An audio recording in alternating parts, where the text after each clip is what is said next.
대한민국을 충격에 빠뜨린 아이들의 문해력 위기. 교육방송은 2020년 1월 교육대기획 다시 학교 10부작을 방영하였다. 중고등학교의 심각한 학력 저하 현상을 다루었다. 제목만 보아도 알 수 있다. 가르치지 않는 학교 1부, 잠자는 교실 8부, 교과서를 읽지 못하는 아이들 10부이다. 그리고는 2021년 3월 특별기획으로 당신의 문해력 주제하에 저학년 유치원 초중학생의 국어 언어 문자 능력의 문제점을 다룬 6부작을 방영했다. 핵심은 요즘 학생들이 글은 읽을 줄 알지만 그 안에 생각을 이해하고 소통은 못하는 문맹이 됐다는 입니다. 두 프로에서 다룬 대상이 모두 공교육 영역에 속한 학생들인 점을 감안하면 한국 사회의 공교육은 더 이상 역할과 기능을 못하고 있음을 반증하는 셈이다. 아래 도표에서 보듯이 교사 1인당 학생 수 추이는 계속 줄어들어서 1인당 11명까지 줄었다. 또한 학급당 학생 수도 줄어들고 있어 공교육에 대한 예산은 OECD 평균보다 높다. 그럼에도 불구하고 사교육비는 21조 원이 들어가고 있는 현실이다. 교육 여건이 훨씬 좋아졌음에도 교육의 질은 추락하는 역설 현상이 바로 문해력 문제이다. 국어 문해력 실력이 형편없는 것을 보면 무조건 공교육의 책임만이라고도 할 수 없다. 일반인의 경우 OECD의 성인 경쟁력에 대한 국제조사에 따르면 한국인 대졸자의 문해력이 조사 대상국 22개국 중 꼴찌로 나타났기 때문이다. 또한 국가평생교육진흥원의 성인 문해교육 현황에 따르면 복잡한 내용의 정보를 이해하지 못하는 실질적 문맹은 960만 명, 22.4% 이상인 것으로 나타났다. 결국 국어 실력 또는 문해력 문제는 전 국민적 현상이란 뜻이다. 즉, 한국어의 문제인 것이다. 한국어 단어의 70~80%가 한자어인 현실을 무시하고는 국어의 범주를 한글에만 국한시키고 있기 때문이다. 그 결과가 읽을 줄은 알지만 뜻은 몰라와 모르는 국어가 돼버린 모국어라는 자조와 한탄이다. 위 EBS 프로에서 방영된 사례 중 고등학생이 가제, 즉 임시로 붙인 제목, 빌릴가와 임시가, 제목, 제란 단어에 대해서 가제, 물속에 사는 개 종류로 혼동하여 랍스터라고 답변하는 경우가 그렇다. 또한 우리말에는 다른 나라 언어의 소리 글자와 달리 뜻글자로서 의미가 내포된 동음 이의어가 25%나 된다. 한글 발음만 듣거나 읽고서는 문맥을 금방 이해하지 못하거나 혼동이 일어나는 경우가 많다. 이 모두 한자를 사용하지 않으면서 발생하는 현상이다. 그런데 세계에서 가장 우수한 문자인 한글을 쓰는 나라의 국어 실력이, 즉 문해력이 충격적일 정도라면 왜 그런지를 밝혀야 하는데 위 EBS 프로는 실태만 밝히고는 본질적인 핵심은 전혀 거론하지 못했다. 결론적으로 얘기하자면 한자어 대간에서 상세히 밝혔듯이 한자어 없는 한글 전형으로 인해 위와 같은 현상이 발생한다는 것이다. EBS 2프로에서 다룬 학생들의 문해력 실태는 참고할 만하기에 그 실상을 소개한다. 전국 중학교 3학년 학생 2,405명을 대상으로 실시한 문해력 진단평가 결과 10명 중 3명은 또래인 중학교 3학년 수준에 미달하는 것으로 나타났다. 더 심각한 문제는 초등학교 수준에 해당하는 아이들의 비율도 11%나 된다는 점이었다. 뿐만이 아니다. 중학교 3학년 학생을 대상으로 한 어휘력 진단평가에서는 10명 중 9명의 아이들이 어휘력 부족으로 인해 누군가의 도움 없이는 교과서의 내용을 파악할 수 없는 상황인 것으로 드러났다. 문해력 격차는 초등학교 교실에서도 심각한 수준으로 나타났다. 초등학교 1학년 93명을 대상으로 실시한 초기 문해력 진단평가에서 10명 중 2명 이상의 아이들이 기초 미달 수준에 머물렀다. 아이들의 문해력 저하는 악순환으로 이어질 수 있다는 점에서 더욱 심각하다. 학습 동기를 잃어버리면서 아예 자포자기하는 경우가 생기기 때문이다. 중학교 아이들을 만나보았다. 사회, 역사, 영어 시간인데 선생님들이 교과서에 나오는 단어들 의미를 설명하느라 진도를 나가지 못하고 있었다. 특히 교과서 내용을 이해하는 데 꼭 필요한 어휘인 학습 도구어를 몰라서 수업 시간에 배운 내용을 제대로 이해하지 못하는 아이들이 많았다. 중학교 아이들에게는 어휘력이 학업 성취도에 절대적인 영향을 미친다는 점을 확인할 수 있었다. 책의 제5장에는 하루 24시간 컴퓨터, 스마트폰 등 디지털 기기와 함께하느라 책을 읽지 않는 책맹이 된 아이들의 모습이 담겨 있다. 전전두엽 활성화 실험을 통해서 책 읽기가 인지능력 발달과 밀접한 관련이 있음을 밝혀냄으로써 디지털 시대에도 글을 읽고 이해하는 능력이 필요한 이유를 설명했다. 프로그램을 공동 기획한 담당 PD는 문해력이 너무나 빠른 속도로 하락하고 있음을 체감한다.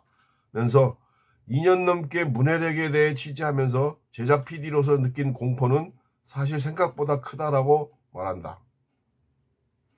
EBS 방영 후 세간의 폭발적인 주목과 관심을 토대로 똑같은 제목인 당신의 문해력이란 책 역시 마찬가지다. 문해력의 본질적 속성은 한자를 사용하지 않는 문제임에도 불구하고 이를 전혀 언급하지 않았다. 다음은 출판사의 책 홍보에 나온 내용이다. EBS에서 방영된 당신의 문해력은 그동안 한 번도 제대로 논의된 적 없었던 문해력의 본질적 속성에 대한 논의를 통해 대한민국 문해력의 충격적인 현실을 보여주면서 학생, 직장인, 학부모 등 다양한 연령대의 사람들에게 많은 화제가 되었다. 방영 이후에도 후속 프로그램과 책 출간에 대한 문의가 잇따르면서 높은 관심이 이어졌다. EBS 당신의 문해력이란 책은 유아부터 성인까지의 문해력을 아우른다. 문해력이 학교 공부와 대학 진학뿐 아니라 직장에서의 업무 능력을 비롯한 우리 인생 전반에 걸쳐서 왜 중요하고 어떠한 영향을 미치는지 살펴본다. 영유아기, 학령기, 청소년기의 연령대별 문해력 격차의 실태를 점검하고 문제점을 분석했으며 실질적인 문제 해결을 통해 문해력을 높이기 위한 해법도 제시한다.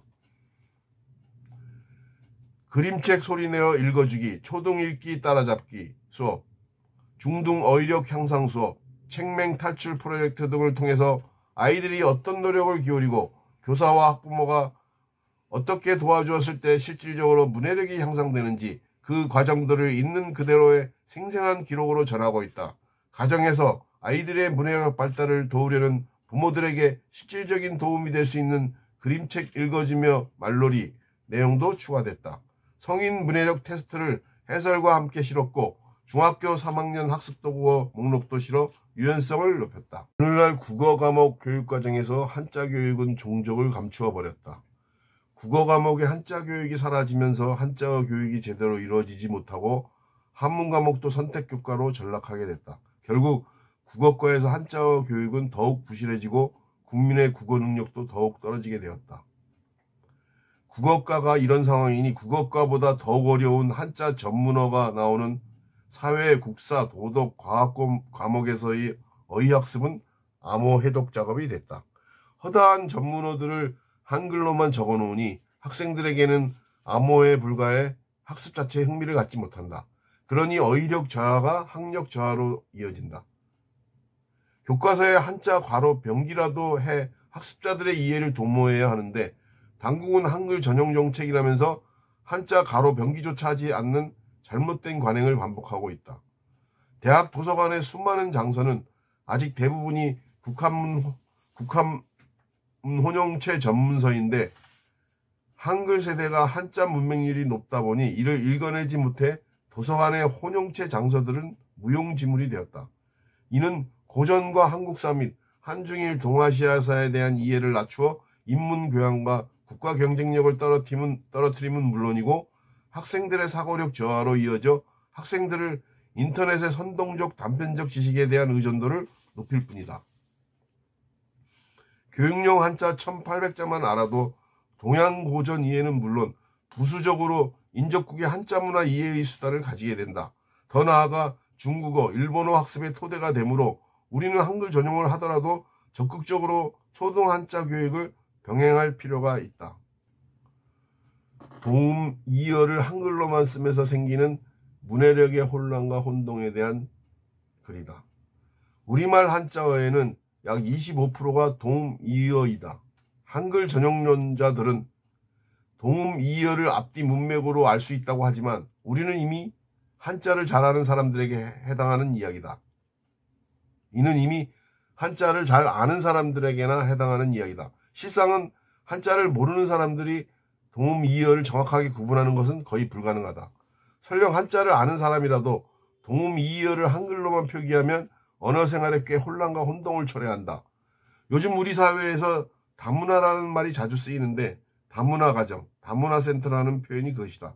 그런데 어떤 유명인사는 다문화센터를 우리의 전통 차를 마시는 곳, 즉 차문화로 알고 있었다고 한다. 이뿐만 아니라 노조 전임자의 전임자라는 말이 전에 노조에 근무한 적이 있는 전임자인지 지금 노조 업무만 전담하는 전임자인지 몹시 혼동된다. 또한 대표팀 오연패라는 말에서는 연달아 이긴 오연패인지 연달아 진 오연패인지 도무지 알 수가 없다. 그 회사에 대한 감사는 고맙다는 감사인지 조사한다는 감사인지 혼란스럽다. 한자를 몰라 동음이의어를 구분하지 못한 결과 우리의 문화가 담긴 어휘를 영어나 외국어로 번역할 때 웃지도 못할 오역이 벌어지는 사례가 허다하다. 어느 지방의 김치 축제를 알리는 유인물에서는 충장사, 슈라인이라고 해야 할 사당의 영문 표기를 충장사라는 절로 알고 템플로 표기했으며 향교는 교량의 뜻인 학교를 나타내는 향교는 교량의 뜻인 브릿지로 표기했다고 한다. 또 어느 대학에서는 000 교수 정념퇴임이라는 플랜카드가 내걸린 적도 있다. 다른 것도 아닌 대학의 영자신문에서는 주간 교수를 위크리 프로페서로 표기한 적도 있다. 또 어느 대학의 신학선언문에서는 세계 선교사의 유례가 없는 이라는 뜻의 영문을 유례가 없는으로 이해하여 unprecedented, unexampled라고 표기해야 할 것을 without 한자를 사용하지 않음으로써 발생한 원천적이고 본질적인 문제를 도외시하니 장님 코끼리 만지기식이나 헛발질만 하는 식의 문제인식과 문제 진단만 중구난방으로 나오는 실정이다. 이는 한자 한문 인문학으로 본 한국사회 대간에서도 밝혔다시피 한국사회의 고질적인 병폐이다. 그런 측면에서 유학경전 공부를 단순히 고전이라는 차원에서만 볼 일이 아니다. 우리말이자 한국어인 한자어를 부활시키고 이를 우리 언어의 제자리로 돌려놓자는 뜻도 있다. 위 EBS 프로에서 교육방송 프로에서 밝힌 실태는 한글 전용이라는 언어 문자 정책이 빚은 일종의 초고층의 저주나 이카루스의 추락의 징조이다. 조순 전 서울대 교수는 이를 삼류국가로의 전락이라고 표현하고 있다. 그럼에도 초등학생 학부모 89.1%와 교사 70%의 한자 교육 도입에 대한 찬성 여론과 각계각층의 호응을 토대로 실시하기로 한 초등학교 한자 교육 정책에 대해서 문재인 집권 세력은 2018년에 폐기하였다.